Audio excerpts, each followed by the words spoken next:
del déglu del xool Feeling Dakar site bi lay jox information yu leer. alors jërë ngeen jëf internet yi nga xamante ne ñoo ngi ñuy seetaan mu nekk mbégte tey jii ñu ñëw seet si ki nga xamante ni yàgg nañ ko seet si ndax nee naa dafa marqué ses preuves ba tey mu agsi fu mu agsi ñu tàmmoon doon ko fekk fële ci Petit Mbao suñu borom def affaire yi di changer di yokku changement bi yëpp mu ngi ci yokkute bi ñu ñëw tey nag fekk ko fii ci biir Zac Mbao boo génnee sortie 9 bi rek nga continuer tout droit ba ci Auchan bi continuer ba ci rond-point bi rek def demi-tour dugg foo laajte que docteur Abdoulaye Diallo ñu présenté la ko ñu wan la ko alors tey ñu nekk fii ak suñu yeneen mbokk yi nga xamante ni ñoom la ñu bokkal liggéey bi mu nekk un grand plaisir vraiment partager li nga xamante ni mooy plateau bi ak suñu docteur le sauveur du peuple le docteur du peuple comme moom ni mu koy waxee bëggul sax turu docteur mais dañ koy wax alors docteur balaa ñuy xuus tuuti ci waxtaan bi dañ lay bàyyi rek nga nuyoog ñi nga xamante ni mooy mbokk Sénégal ndax nee naa internet yi nga xamante ni moom la ñëpp di seetaan moom nga dajale tey jii tey ñëw seet si la ci sanc bi nga xamante ni moom nga sanc ci Zac Mbao ñu ngi lay nuyu docteur. maa ngi leen di fay Fifi. di nuyu waa Feeling. di nuyu waa Buzz. Buzz Dakar Buzz Actu Buzz. di nuyu waa Guédiawaye. parce que di nuyu aussi Diaspora 221 Sandendo Kenza. di bëgloon nag ci seen teew fii. di leen jégalu aussi ci guddi gi. du suñuy coobare quoi. voilà di leen ne bismillah. bismillah docteur ñu yàgg la fekk fële ca Petit Mbao. ñu gis macha allah doole bi nga xamante ni sunu borom may na la ko fa. ndax boo duggee rek ci entrée Petit Mbao boo laajtee que docteur Abdoulaye Diallo ñu tegtal la ba nga yegg si tey nag sunu borom daf ñu fekk la feneen fi nga xamante ni moom nga sanc mu mel ni docteur mu ngi gën a jël place fi nga xamante ni mooy Sénégal surtout Dakar parce que ñëpp xam nañ ni Ziguinchor nga nekkoon sunu borom jox la fa lu ne teranga bu nekk tey ju ñu fekk la Zac Mbao ban sentiment ngay éprouver instant bi. bon Zac Mbao c'est un local de repos. ok waaw normalement sax ça devait pas être exposé au public. parce que boo nekkee un public un moment donné il faut savoir raison garder. nga am foo xamante ni aussi boo bëggee noppalu foofu ngay nekk ñu bañ laa déranger. donc là-bas c'est public à Petit Mbao fii c'est repos voilà c'est juste une maison de repos. qu'on a acquis depuis une maison qu'on a acquise depuis mais. bu ñu musul wone aussi quoi. bu ñu musul wone. voilà bu ñu musul wone. foofu dañ fay gis ba tey li nga xamante ni mooy modestie docteur Abdoulaye Diallo ndax sànq rek avant ñuy taal caméra yi ñoo ngi dégg ngay wax bay tudd naan bëggoon nga jëndaat terrain pour jàppale mbokk yi nga xamante ni ñoo nekk ca village bi ñu ñëw liggéey fii ci affaire restaurant. bon ñi ma xam. xam nañu man je n'ai plus rien à prouver. alhamdulillahi rabbil alamin yàlla may na ma lépp. ñaari yëf la ma yàlla desal. muy lan ak lan. gudd fan bon ak wér. lu tax nga jàpp ne loolu li ma ko ñaanoon yëpp may na ma ko. yëpp ça va suuruma nag parce que am na leneen lu ma ci dolli mooy pont Dakar Gorée bi. waaw pour que ma tabaxal sama réew pont Dakar Gorée ma may ko état bi su ma ci paree yàlla naa dee. déet sama vie am na réussite mais balaa pont j'avais déjà aussi ñaanoon naa yàlla chaque région de Dakar chaque région de Sénégal. ma tabaxal fa Sëñ Touba résidence ak juma. tàmbali nga. kooku moom maa ngi ci te xam naa duma àgg ci pont bi fekk loolu jeexut. waaw dama gëm sama bopp nag. te yàlla moo ne fad'uuni astajib lakum ñaan leen ma may leen. te xam naa ni ñu koy ñaanee. xam naa ko nag. lan mooy sa assurance. Dieu rien d'autre def lu baax. gëm yàlla nekk ci lu yàlla bëgg basta am ngërëmal waajur nekk ci dëgg laa la wax tout le temps ma répété leen aaya bi moo ma jox courage inna alladina qaalu rabbuna allah thumma istaqaamu tatanazzalu alayhim almalaika alla taxaafu wala tahzanu wa abashiru ceux qui disent que Allah est notre Seigneur et font de bonnes œuvres on envoie des anges envers eux. N'ayez ni crainte ni peur.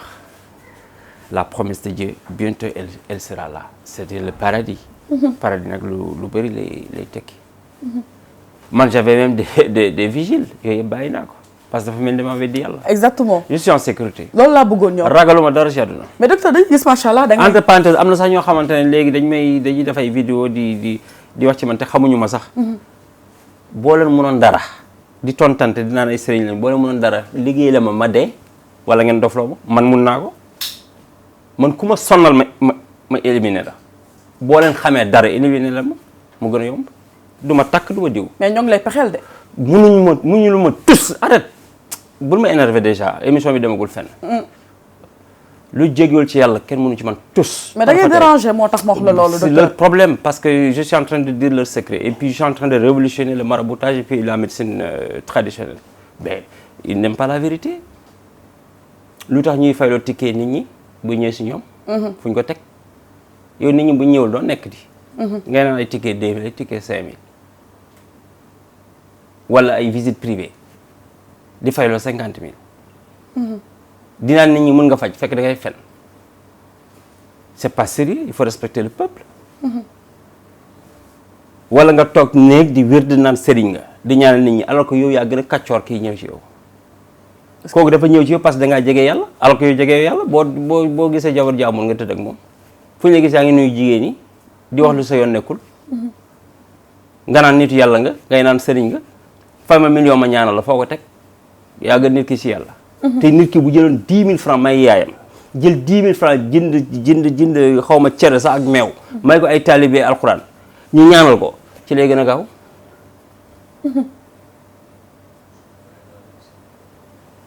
man yooyu laa bañ. wala ay vision ay seet yàlla ne la ya'lamul ghayba illa Allah kenn xamul lu nëbb ku dul man yow nga naan seetkat nga xam nga nit ñi te ki nit ki balaa nga koy seet la nga koy laaj tuuram. arrêtez. nous sommes dans un autre monde là. donc xalaatoo depuis sa apparition ba tey ci la. gis nga sëriñ yu baax yi gis nga ñuy seet. waaw sañ nga dem ci xalif yi dinaan seetal ma. déedéet. wala ñaanal ma ci nangam. déedéet du da ngay tàllal loxo rek joxe saadi. waaw ñoo nekk ci dégg. joxuñu kenn witteen ñëw fekk fii ay jalang ay corne ay kori pétaw n'importe quoi c'est du n'importe quoi. wala nga ñëw ci kër nit sax naan sëriñ la ci mat laa lay toog amul sax kër bu baax day luwee sax yow boo mënoon dara kay balaa ngaa laax jaay laax lekk man lu ma wootee maa ngi ci. mais am na ñu naan yow ñaan bi du gaaw ci dal sa bopp ci ñeneen day gën a gaaw. ah bon waaw c'est vrai kon balaa ngaa génn dama ci sa dëkkandoo rek nuyu ko nga baalu ko ak nga yëkkati saagu ceeb jox ko balaa ngaa dem di joxe ay millions pour ñaan laate kay dangaa mere ak sa dëkkandoo juboo leen ba pare. yëkkatil 100 000 francs nga may leen wala nga jënd ration may leen. wala guddi nga xaar ba guddi 22h nga dem ci tape sur la porte là nga def ngir yàlla. mais j'ai dépassé ça. mais docteur depuis nga ñëw ba léegi ci gars yi ñoom ñëpp seen business dafa daan de. non kooku faale wu ma ko dunduma leen sax. ah daan nañ. non man c'est-à-dire man je suis un cheval qui porte des œillères. je ne regarde ni à gauche ni à droite je ne regarde que devant moi. barke Seydina Mohamed man sama émission sax dama ko dégluwaat. j'ai même pas ce temps là. parce que benn kaddu laa yor.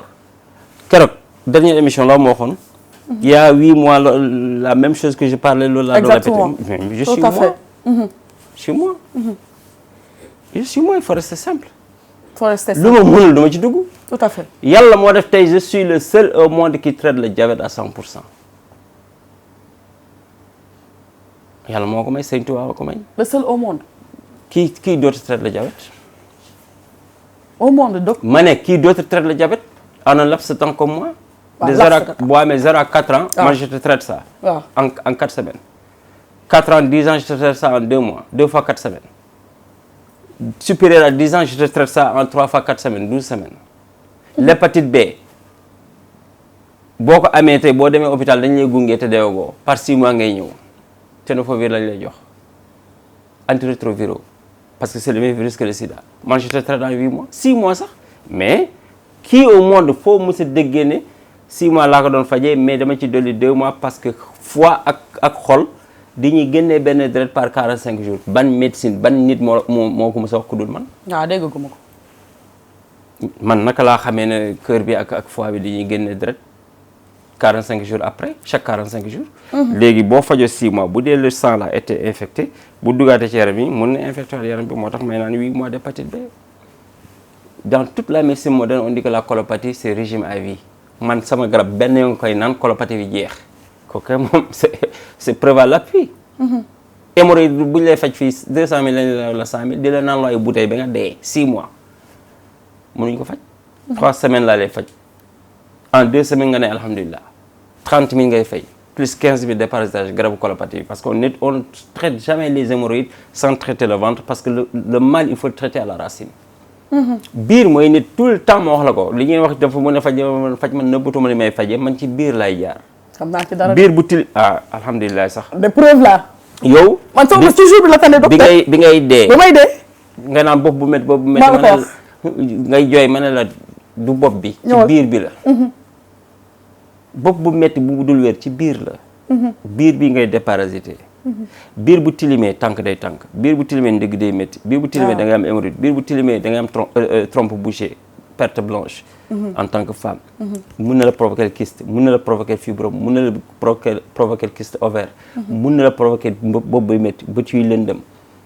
bu dee góor nga rétrécissement sexuel éjaculation précoce faiblesse sexuelle xoolal ñii dinaan dañuy faj puissance sexuelle dañuy jël Viagra pharmacie dëbb ko def ko ak ay médicaments mais c'est quoi ça yow boo dosage boobu boo ko joxee màgget.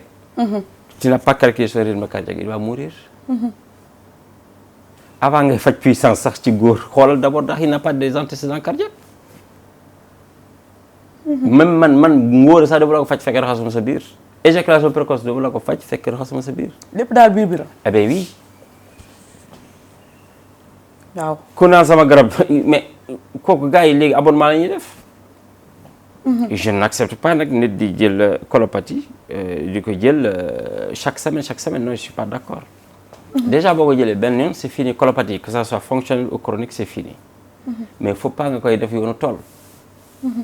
je reste sur la position que les blancs ont dit il faut déparasiser le ventre une fois par 3 mois moi je dis une fois par 2 mois. que de la foutaise. xam nga ataay bi ñuy def nii. di baxalaale naanaa bi ci biir. est-ce que xam nga day rey góor. ah lu koy rey. waaw day wàññi ngóor naanaa bu ñu baxal day wàññi ngóor. ñu bëri xamuñu ko. fii ku fi def benn doo def ñaar. waaw dégg nañ ko nag. te xamuñu le fait même de toucher son sexe rek loxo bi dafa am venin. da lay wàññi. pourquoi les gens n'en parlent pas. man su ma lay faj ngóor dama lay indiwaat ba sa 18 ans. d'ailleurs une semaine laa la jox rendez-vous nga ñëwaat parce que une semaine boobu dama lay naan pas de rapport xam nga donc man je te donne pas des aphrodisiaques. te garab yaa ngi fa. man ay médecin lay faj. prostate léegi kenn defatul sonde. boo ñëwee boo amoo prostate bu tëju boo amee prostate bu néew bu tàng bu am góom bu tëj saw yi buy saw la lu bëri boo ñëwee en 3 semaines maximum 4 semaines nga wér. te délai bi doo ko benn prostate laa mënul faj mooy bu am xeer yi boobu moom mënuma ko. opération ngay dem defi. léegi délai bi docteur doo ko 4 semaines maximum. amul prostate c'est-à-dire du weesu c'est-à-dire 2 semaines même tu vas bien même bu dee saw yu bëri la bu dul diabète. parce que diabète aussi day sawloo. diabète par exemple naka la koy fajee. au passage newoon na à partir du 1er janvier c'est 100 000. tout à fait je suis désolé. peuple de Dieu je suis désolé. yàlla na ma yàlla baal fuy naa rakkaaju naa 50 000 bi je reste là. yàlla bu ma bew. 50 000 bi doy na. c'est-à-dire 50 000 francs bu dee boo ñëwee nag da ngay njëkk raxas biir bi faj diabète bi 50 000 ça te fait 65 000 bu dee sa diabète de 0 à 4 ans la bu dee de 4 ans à 10 ans c'est 2 mois premier mois bi da ngay raxas biir bi jël diabète 50 000 deuxième mois da ngay jëlaat diabète 50 000 jël garab buy renouveler pancréas yooyu 50 000 troisième mois tu payes encore la même ordonnance que le deuxième mois diabète non day fekk sax diabète bi jeex na tu renouvelles troisième mois bi pancréas qu'est-ce ngay faj 50 000 que ça soit clair kan moo sañ wax prix am yi ci télé. kenn waxatul prix de doom.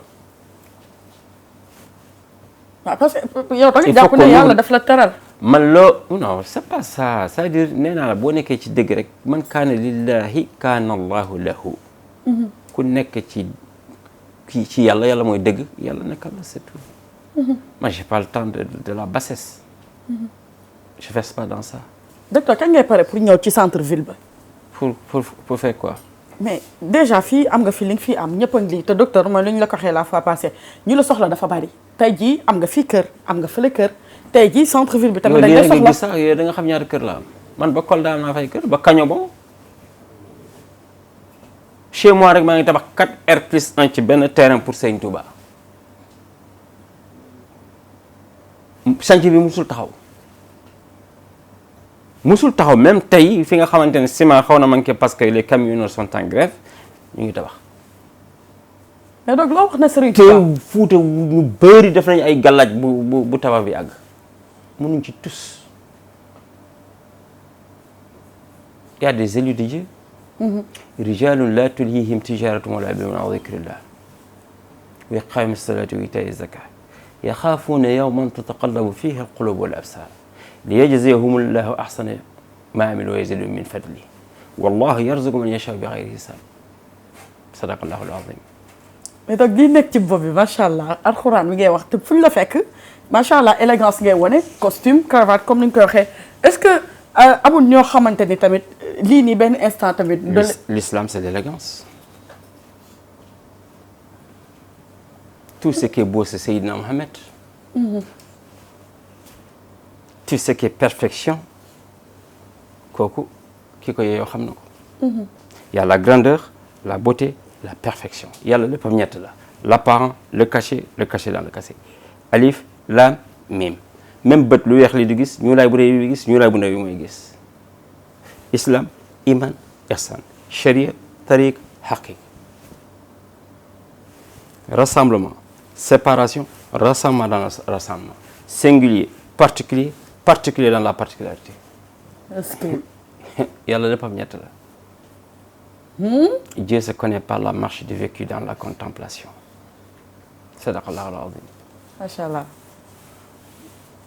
donc yow foo jógee. xam nga même les blancs disent que pi égale 3,14 et ils appellent ça une hypothèse. C'est pas vrai, c'est une réalité. Pi est une abréviation de prophétie. 314 messagers de Dieu parmi les 124 000 envoyés.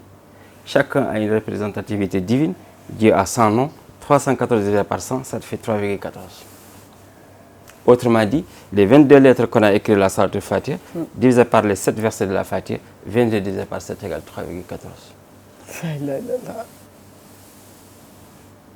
gis nga avant bu ñu doon Allahu alif bu ndaw bi newuloon ci kaw bi arobase feeñee lañu def alif bi ci kaw. Attention, tout est Dieu, tout est Seydina Mohamed. donc day am lu lay feeñu. dara. amul lu ànd ak yow. dara. dara. mais des fois am na man kaana lillahi kaana allahu lahu boo nekkee ci yàlla yàlla nekk ci yow. c'est tout Dieu yàlla nag du jeex.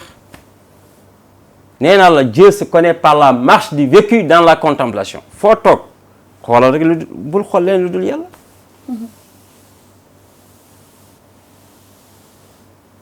xam nga li may def ni appel la. dëgg la. wa adin fi nnaas bil hajji ya'tuuka rijaalan wa ala kulli daamirin ya'tiina min kulli fajjin amiiq. yàlla moo ko ne annabi Ibrahima def ko. mu ne su ma noddee kan mooy wuyu gis ma fi kenn mu ne yoo koy jàngat rek liñ la wax noddal rek lii indi nit ki maa ko moom nodd laay def. ñëw leen faju. nodd la. lii nii rajo yi tout ça là c'est depuis le temps des prophètes Mohammed sallallahu alayhi wa sallam la guerre des ondes c'est depuis le temps du prophète. bëgguma dugg ci yenn débat yi balaa émission bi di yàqu. exactement docteur man personnellement je sais que tu es plus gentil que gentil mais des fois dañuy gis ne dafa am ay nit yoo xamante ne dañuy gis ne da ngay xaw a nerveux moo tax sànq ma lay laaj na ndax amul lu nekk ci yow. non nervosité c'est que man je ne triche pas. nitu yàlla dafa mel ni seetu ku ñëw gis ci boppam. quand tu reçois 200 personnes par jour il faut xam ne 100 personnes yi ñuy nit 50 yi ay hypocrite lañu 20 yi ay égoïste lañu 10 yi ay seytaan lañu. voilà donc nag ku ñëw gis ci boppam. waaw ku nekk ak bu ngay jël. loo ñëw rek fekk xam nga même mu ngi mel ni jëm ci yàlla rek ñii dañuy yóbbu pot. tànk ñii paan ñii fût. ñii cylindre 1000 litres. ragaluma mbindeef.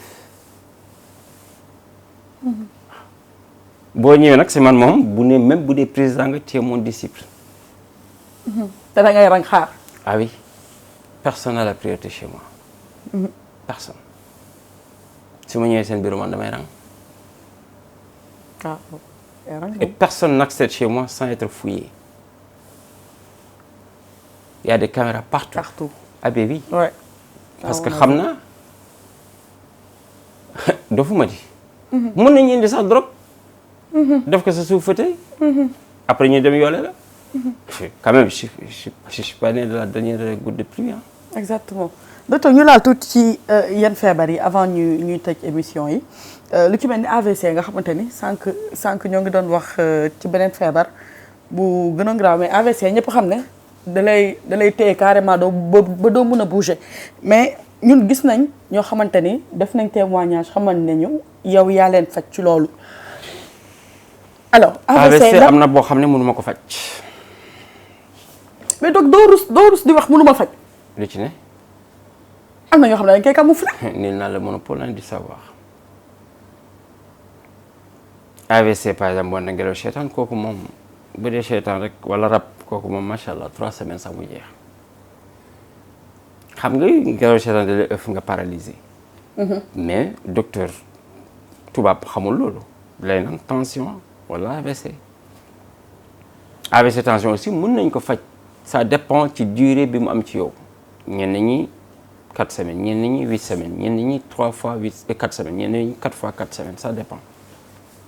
am na ñoo xam ne dañuy ñëw sax dañu mën a wax en une semaine ñu wax dem leen dugg leen ci YouTube Diallo Abdoulaye vous allez voir des témoignages. gis nañ ko man même mon diabète allez-y voir Noa Cissé le professeur Noa Cissé de Ziguinchor qui a fait des témoignages son diabète tout le monde le connaissait. tout à fait maa ko faj. on a vu la vidéo. ah bien ça man sax gëwuma ko woon parfois man ba mois dernier gëwuma ne damay mën a faj diabète résultat yi ñoo bëri rek ma ne ah kon di yàlla la. kay oui nit mënul dara. lépp yàlla la c'est que am na nooy waxooy rek waxu sant yàlla ku sant yàlla bàkku te yàlla moo ne fa da farata sa way daal bi ko farxob loolu dong la ok fibrome par exemple dañ lay opère bu ñaar man je te traite 4 mois c'est fini hein ça dépend ci diamètre ci épaisseur bi maraboutage par exemple man ci ñeenti wala juróomi laay def maraboutage ku soxla kiis pour xel neex parce que gis naa ne jeunesse bi jàngatuñu internet rek ma defal leen kiis li ñuy laaj ay nag man 10 000 laay laaj wala xale jigéen yi mënuñ fexe ba am jëkkër ma jox la benn mariage 10 000 ngay fay. mariage 10 000. oui dem leen sëy. ah donc dinañ moo gën njaaloo bi. waaw baaxul ci réew mi. balaa tsunami di fi am. dëgg la. il faut être c'est-à-dire il faut être un homme d'État là où il faut être. c'est-à-dire gouverneur Ziguinchor je crois c'était Guèye Diouf mos na wax ci benn manifestation militaire mu nekk chacun soit un homme d'État chez lui. ça fait 2 ans que j'ai entendu ça. boobu léegi noonu lay doxee xaw ma ko nag. je fais pas aussi sa publicité. président Macky Sall wax na ko ci nouvelle année bi muy kii. discours de la nation. non pas ci discours bi sax ci waxtaan face à la presse. nee na pourquoi ñun duñu gëm suñu bopp. on ne valorise jamais ce qu'on a alors que tubaab bi boo demee restaurant bu lay jox sax yàpp da lay naan yàpp bi ci vache bi di jógee na nga jox ko valeur mais ñun loo xam ñeneen xamul dara. benn waay nag neewoon na. koo gis nga naan du waaja. billaahi waaja dina romb doo ko xam. xam nga même vous même ces nouveaux là ils croient peut-être que man tam ci dóorkat yi laa bokk parce qu'ils ne me connaissent pas. waaw parce que dañoo tam ma gis dóorkat yi. ñoom daal la ñuy enregistré bu ñu paree jël seen xaalis dama seen yoon ils font leur travail. alors que c'est pas pareil. man su may communiquer sax da ngeen ma war a fay. man RFI bu may interroger daf may fay ah. Washington DC bu may interroger daf may fay. parce que les gens ont droit à la communication dañuy fay man xam naa ko di. et je connais comment communiquer. je connais qu'il y a ce qu'on appelle la fascination. je sais il y a ce qu'on appelle la maturation et la saturation je sais. mais il faut qu'on appelle le peuple comme fenkat yi yaa ngi takk micro yi kay. di rey. foog ñuy toog di wax. loolu nag mooy la guerre des ondes. exactement. mooy ki doon xas neex baat di xas yonent bi di xas l'islam yonent bi jël ku neex baat di tagg l'islam yàlla ne ash-shu'ara yattabi'uhumul ghaawuun ba aaya bi jeex alam tara annahum fi kulli waadin yahiimuun ba aaya bi jeex ba surat bi sax jeex c'est ce que j'ai fait. docteur war nañ la mën a xaar ci gouvernement wu Sénégal. pour lan. nga bokk ci homme d'État yi. pour lan je suis un homme d'État. je suis un homme d'État. ah déjà on sait. je rends service. waaw mais ci gouvernement bay tax ñu wax. pour faire quoi. mais li nekk ci yow am na ci ñu ci bëri nekk ci ñoom docteur. je suis en train de servir le peuple autrement. on est d'accord de les guérir. on est d'accord. ñi nekk extérieur mënuñ fexe ba am papier 35000 ñu bindal la nga am papier. nga ñëw ñibbi si gis sa réew. richesse sax boo ko bëggee garabam am na. boobu rek nag moo cher ci man. boobu moom c'est 350 000 y a même pas à négocier. tu veux être multimillionnaire moom tu payes. te ñii la day motul sax 2 grammes. mais millionnaire ngay nekk. ci 250 000 multimillionnaire millionnaire c'est quoi. millionnaire CFA c'est pas de l'argent. 1 milliard CFA c'est pas de l'argent. tey Almadies boo fa bëggee kër bu yanj tu vas mettre au moins 2 milliards CFA. ça c'est clair. Abdoulaye Diallo sànq ba tey ñu ngi lay gis ñu ngi lay dégg yaa ngi wax ci feebar yi ngay faj ak yooyu noonu ñu bëggoon xam Sénégal fii bëri na ay feebar yoo xamante ni da leen di dal am ñoom sax xamuñu nan la leen di dalee rawatina ak période seddaay bii nii lu ci mel ni rhumatisme ak li ni mel yooyu est-ce que da nga koy faj. Rhumatisme et tout ce qui est famille rhumatismale nerf sciatique attention nag hernie discale nit da koy am ñu ne ko nerf sciatique je suis pas d'accord hernie discale beneen affaire la nerf sciatique beneen affaire la parce que nerf bu demee ba coincé ak nerf yuy métti yoo xamante ne jógee ci ndigg bi dem ci fes yi ak ci hanche yi vraiment métit bi bokkul nature bi bokkul nerf il faut nga xool nit ki ba xam par exemple ci 5 noyaux yi ban la ci pathologie bi nekk nga doog ko mën a faj nerf sciatique ci gàttal moom donc dañ koy faj hernie discale L4 L5 C2 C3 C4 yooyu yëpp dañ koy faj arthrose dañ koy faj rhumatisme dañ koy faj polyarthrite rhumatoïde aussi dañ koy faj boo demee ba yax yi commencé déformer waaw boobu nag moo gën a xaw a métti tuuti boobu ça prend un peu de temps boobu même bu à l'hôpital moderne par exemple ay corticoïdes lañ lay jox mais ñu on te soigne bon li may wax nit ñi daal nañu moytu constipation feebar ndey feebar yi constipation la gis nga boo amee constipation aiguë. mais man docteur bëggoon naa ñëw foofu sax nga baal ma. parce que man damay constipé lu bëri. constipation mën nga ñëw wax lan moo koy andi comme ça ñi lay seetaan ñoom dinañ mën a bàyyi xel ci lekk ñuy lekk ak yooyu noonu. ci régime bi parce que le Sénégalais a une alimentation faible ou pauvre en fibres. del lekk fruits je te conseille par exemple de prendre une pomme verte à jeun. je te conseille aussi de boire beaucoup d'eau à jeun. dangay gis mu bàyyi la. mais ça n'a rien à voir aussi boo amee colopathie colopathie moom da nga koy dindi mu dañ dans la médecine moderne nag nee nañu di wér dañ lay naan régime à vie nee na la man je te donne le médicament il coûte 15 000 francs benn yoo nga koy naan colopathie bi que ça soit fonctionnel ou chronique ça finit même jour en 8 heures de temps c'est terminé. colopathie mooy origine hémorroïde du ma la faj hémorroïde fajuma colopathie. colopathie day indi rétrécissement sexuel faiblesse sexuelle parce que yëpp bokkul rétrécissement sexuel faiblesse sexuelle impuissance sexuelle éjaculation précoce trouble érectile yi yëpp bokkut bu nekk ak garabam tànk yu métti tànk yu tàng doo astafurlah tànk yu métti pas colopathie tànk yu tàng lay indi regarde par exemple yow yaa ngi def pieds nus ci sedd bi nii sur les carreaux tu mets pieds nus tu es exposé au rhumatisme. Ça se fait pas.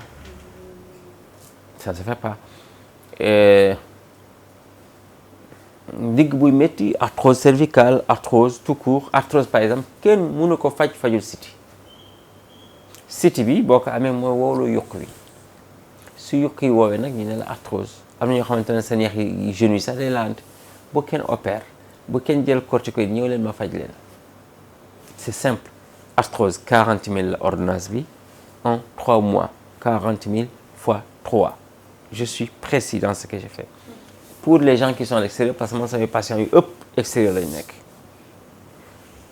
patients yi nekk extérieur nag bu ma kenn yónni xaalis bu kenn yónni samay employé xaalis man du ma yónni kenn garab tant que amul intermédiaire yooyu yaa yónni sa mbokk mu indil la bu la neexee nag jaaral ci whatsapp bi numéro yaa ngi noonu ñaari numéro yi whatsapp am nañu whatsapp boo demee secrétariat ñoo lay tontu ñu xamal la prix yi bu la neexee wax leen li nga bëgg a faju ki nga yónni sax mën na bañ a xam na ñëw secrétariat wax nañ la prix yi xam nga ñaata ngay fay kooku dañoo indi xaalis bi ne par exemple Fifi moo ñu yónni bu ñu tappee whatsapp bi Fifi dinañ xam lii la waxoon ñu jox la say garab ñu expliquer la par whatsapp wala boo si jotee nga woo ñu whatsapp ñu expliquer la avant le 77 203 0804 amuloon whatsapp ñu bëgg dañuy naan duñ ko jot c'est que dafa amoon whatsapp ñu supprimer whatsapp bi pendant 7 mois yow boo wootee wala boo bàyyi message da nga foog ne gis nañ message bi c'était supprimé léegi lañ ko renouveler waat whatsapp bi 77 959 28 09 bi moo amoon whatsapp en permanence man nag bi ma yoree 203 bi boobu maa ko yoroon en ce moment ma dindi whatsapp bi parce que je peux pas recevoir énormément de patients guddi gi ngay bind ay saafara rab wala ku la ne par exemple nit bu ñëwee ne ma papier extérieur la bëgg dama lay naan demal ba demee parce que guddi gi laa koy bind boo bëggee jubóo ak sa jëkkër wala sa njaboot jubóo kooku guddi laa koy liggéey mënuma nag di recevoir la journée di bind guddi bëgg encore ma nekk ci téléphone c'est pas possible il faut nit ñi comprendre aussi que ni ngay gisee nombre de vues 80 000 vues il y a 80 000 appels il y a 80 000 messages nit njaay mënu ko il faut que les gens aussi soient compréhensifs nous on est là pour les gens c'est les gens qui ont fait de nous ce que nous sommes on se respecte mais il faut pas brutaliser au-delà de 23 heures on n'a pas le droit d'appeler les gens nit ñi dañuy woote ba 2 heures du matin il faut avoir un langage courtois yow adresse ngay laaj lu ci jar na nga def naka bu njaboot gi naka doom yi nag yow da nga xam tax dañoo am njaboot yow doo laaj rek la ngay laaj parce que maintenant le téléphone est facile même les coqs ont des téléphones quand même il y a des choses on perd du temps fi ngay waxee téléphone il y a 10 autres appels qui attendent regarde regarde nit ñi may nit ñi chance ci AVC ce boulot là mercredi laa koy def damay sonn ku ñëw sama kër mercredi daf may yërëm les mercredis je suis obligé de porter du rouge effet yooyu nag man du ma tuur deret man du ma laaj kenn sarax ci man lay dal j'encaisse il faut que je sois nerveux du ma ko tey je suis sous tramadol depuis 3 ans garab boobu ñuy wax tramadol bu manqué pharmacie rek man la ni ma koy naanee dafa jéggi dayo je peux prendre xam naa ay médecins ñu may dégg man nag je suis libre hein? Je suis libre conscience tranquille j'assume ce que j'ai dit damay naan ba 10 comprimés par jour maa tey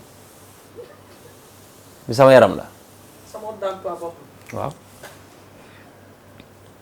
buñ ko bàyyee wala buñ ma teree wala buñ ko léegi buñ ko indeetul man mën naa dem ci alxuraan bi est-ce que xam nga alxuraan moo wax la benn secret tey boo gémmee say bët nga jàng Faatiha 3 fois l'Ikhlas 3 fois nga def ko addi Yonent bi sallallahu alayhi wasallam nga ubbi livre bi nga lim 7 pages 7e verset bi lu mu tombe rek aaju boo am nga def ko 243 fois sa aaju day faju wa nunazzilu minal qur'ani ma huwa shifaa'un wa rahmatun lil mu'minin nous avons fait descendre en ce Coran flux de guérison et de miséricorde mais pour ceux qui croient wala yazidu zalimin illa khasaran mais une perdition accrue pour ceux qui n'y croient pas man jinn ci alxuraan laa koy fajee papier maraboutage bi may def par exemple ci papier extérieur wala mariage wala kiis wala bon sang cat moom garab la wala blende la yooyu yëpp ci alxuraan laa koy defee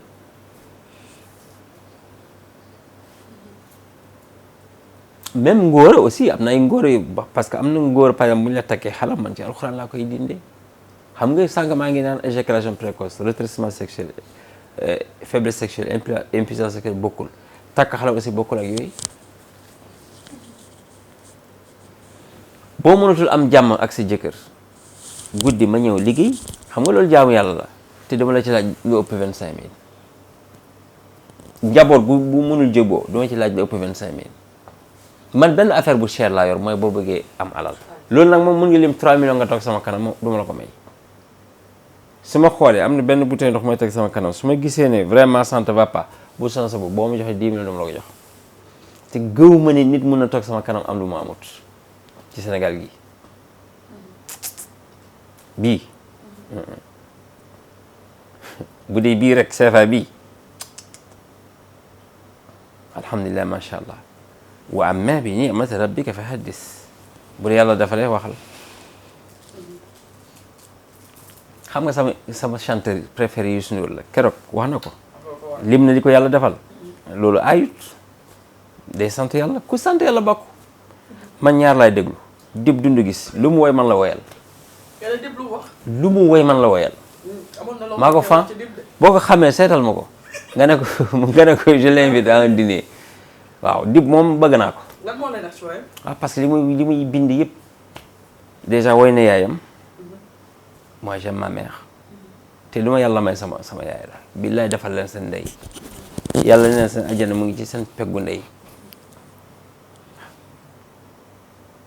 wax ne mu mel ak nit ñi les bandits là wax na ak ennemis yi ennemi dundal man ennemi dundal rek chaque jour sa xol di gën baax doo mën ci man tus tarfatay je demande à Dieu ñi ma bañ yàlla nañu gudd fan chaque jour ñu gis leen naqar rek gudd leen fan ay oui maa ngi naan nit ñi nag man li ma mën mooy nit ñi nañ jaamu yàlla en tout cas dans le Coran et Dieu c'est Dieu qui a tout gis nga wax naa benn jour nee naan yaa baasitu képp koy def 10 fois pendant 40 jours successifs tàggoo nga ak pauvreté tabaraka alladi bi yadihi l mulk tout court 6666 fois le premier lundi du mois lunaire boo ko defee doo manqué lois doo manqué dépense mais une fois nga koy def ci mois bi ñii di wér de latif du latif comme ni ñuy waxee latif du latif du taa latif la ñuy wax latif tout court latif 129 c'est bon doy na yàlla taxul jarul sax ngay ne yaa latif mel ni non da ngay xam yàlla nag yàlla soriwul moo la gën a jege sa 20 juillet nga ne yaa latif yow yaa ngi nii toog ma ne fifi day bette wala tajhar bi sawdatika wala tuxaafit biha wabtaghi bayna dhalika sabila dëgg la ah yàlla li mu mënoon dem ak barki dem ba léegi mën na ko wala ngeen di def ay kii ay nu ñu koy waxee ay naafila guddi listixaar jarul ngay dem ci nit na la listixaar yow ci sa bopp mën nga listixaar sa bopp moo jox ki ñenn sëriñ yi di listixaar mosuñu gis ba am benn vieux ne na ma am na 76 ans mosul gis listixaar man maa ko gàgganti ci naka mooy booy def listixaar boo defee 8 heures boo jullee shafa bul def 8 heures mooy benn rakka bi boo ko defee boo defee listixaar doo gis dara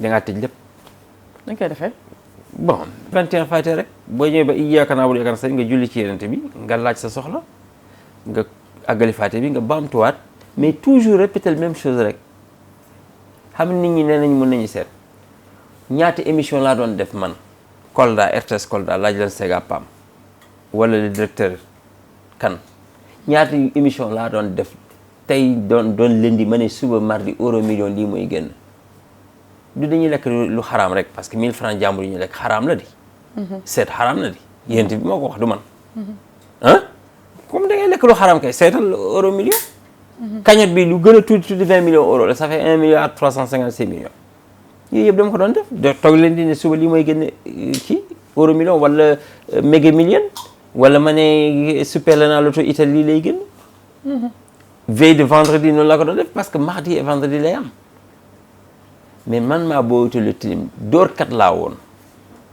maa daqoon lekk lu lewut fii bi ma nekkee Gabon dóor rek laa doon def mais bàyyi naa ko alhamdulilahi rabbil alamin waaw bi may dóor sax amu doon barke aw ma ci terrain aw ma ci kër aw ma ci jabar boo ci takk sax mu fase la mu fase la dem waaw parce que liñ ko takkee xaraam la gis nga léegi barke ñëw na macha allah yokku na en tout cas xam naa ñu baax ñi mel ni yéen. ça déjà c'est une richesse. du tey am ngeen ma am naa leen. lii richesse la. tey j'ai des sœurs. j'ai de nouveaux frères. c'est une fierté pour moi. yéen aussi ma doon richesse ci yéen. tout à fait. ku ci soxla suba 50 000 boo woowee nga fa duma ko may. waaw. xam naa la. je suis obligé de yàlla tamit noonu la mel boo ko xamul boo ko ñaanee nu mu lay maye yow boo dajeeg nit nga ne ko xëy may ma 50 francs du la may. mais boo dajeeg koo xam bu la nee may dépanné ma foofu 5000 da nga koy jox. yàlla tam dafa ne xam la ma balaa ngeen may jaamu. te nañu liggéey nag bàyyi caaxaan bàyyi triandé. qu'on soit honnête dëkk bi ñun ñëpp ko moom ñun ñëpp bokk ndey ak bàyyi. important yow waxtaan ak yow xam nga ni du jeex ndax yow li nga war a wax macha allah dafa bari xajul ci benn émission mais en tout cas lu ñu mën a wax mooy Sénégal yi xam nañ la te yemoo Sénégal ndax nee naa la àddina bu ñu demee ba France 24 di def investigation ci yow sa jëmm ji. man ay nga war a xam ne ay américains ak ay européens. exactement ñooy jël fii ay centaines de kilos sama garabu diabète ak hépatite. voilà kon. ak samay garabu nerf sciatique. hernie discale polyarthrite rhumatoïde. fibrome bi sax léegi dañ koy jël. mu ngi noonu. garabu colopathie bi. 400 sachets am na ñu abonné 400 sachets 6 millions parce que 15 000 laa koy jaayee. chaque mois ñu indi 6 millions jël 400 sachets dañuy foog ne nag dinañ xam garab bi. billaay maa leen gën a muus xam nga man samay garab ci mbuus la nekk. man du ma def ci bouteille ndox. soo ñëwee fekk ma def ci ay bouteille da nga xam ndox bi ma ko defee ndax baax na. da nga xam ndax dama ci def sax boo ko naanee lu ma la wax nga def. nit moo war a defaral boppam garab. et puis boo defaree ba pare day am date d'expiration dama lay jox sa garab nga defaral sa bopp. defar sa bopp. te garab bu ne dafa am tooke il faut ñu baxal ndox def ci. te dosage dafa am solo ñun dañoo jàng dosage. man amul sama garab amul jamais nga jël sama garab am problème de rein est-ce que xam nga garab bi may fajee pancréas bu may renouveler pancréas. day renouveler rein. je te jure une grande autorité de cette république là daaw naa ko fa diabète bi mu demee docteur tubibam France dafa ne non gëwuma ne diabète bi wér na mu def kii yëpp bi mu ko waxee kii moo ma faj mais dafa ne xaaral ma seet ndax yàqul sa rein yi bi mu demee il a dit que excusez-moi putain tu as les reins d'un enfant de 10 ans. waaw. mais man ça ne veut pas dire que damay faj rein de mënuma ko xaw ma ko. mënoo ko xamoo ko. déedéet duggoo ci. xaw ma rein mënuma faj bët. mënuma faj nopp soo mënuma faj bët faj sama bopp. mënuma faj nopp. mënuma faj bëñ. leer na. loolu moom li ma mënatuma ci dugg. loolu leer na docteur mbégte la en tout cas. li may liggéey c'est pour dormir tranquille. bu dee nag damay am xaalis nag wax dëgg yàlla di daw. di tëj bunt. man du ma genre ñooñu de. lay def day première visite bi da ngay fay 15 000 consultation deuxième jour boo nee booy gis doo leen gis man du ma kooku. man mes portes sont ouvertes sama cabinet samay doom samay jabar ñoo ci nekk. parce que ragaluma li may def. exactement. boo ma saaga dama xam ne xamoo ma boo ma xamoon doo ma saaga. jalousie maladie bi rek dafa am nit ñi dafa am seytaan ñoo xamante ne ku bëgg lu baax ñoom bëgguñ la. kuy def lu baax bëgguñ la kooku c'est le problème. dañuy julli pour man rek. xam nga am na benn site qui a fait un titre ne il a enterré sa mère vivante xaw ma te xamuñu dama newoon rek suul sa ndey mooy defal ko lépp lu mu yeyoo ci bi muy dund boo xaaree ba sa ndey dee nga suul ko ça veut dire que da nga ci def da nga ci xam suuf nit suul sa ndey mooy defal ko lépp lal yu rafet yi xaalis or lekk yu neex yi frigo yi climatiseur yi xam nga loolu mooy suul sa ndey beneen site rek daal rek jëlaat ko ne billet ci desoon est-ce que te man waa TikTok dañ ma yem nag lu ma wax ñu TikTok da ngaa neex TikTok nag ñu TikTok donc da ngaa neex TikTok de man j'ai même c'est-à-dire man je suis une personne libre j'ai toujours dit qu'une personne libre c'est quelqu'un qui assume ses responsabilités que toujours ma ne leen phrase Napoléon bi le monde peut me traiter de tous les noms il me suffit d'être innocent ma conscience est le tribunal où j'évoque ma conduite et cette conscience elle est tranquille quand on l'interroge assalamu alaikum wa rahmatullah Feeling Dakar yaa ngi Feeling Dakar di nga am info yu leer ci people et sport politique Feeling Dakar yaa ngi Feeling Dakar Feeling Dakar notre plateforme d'information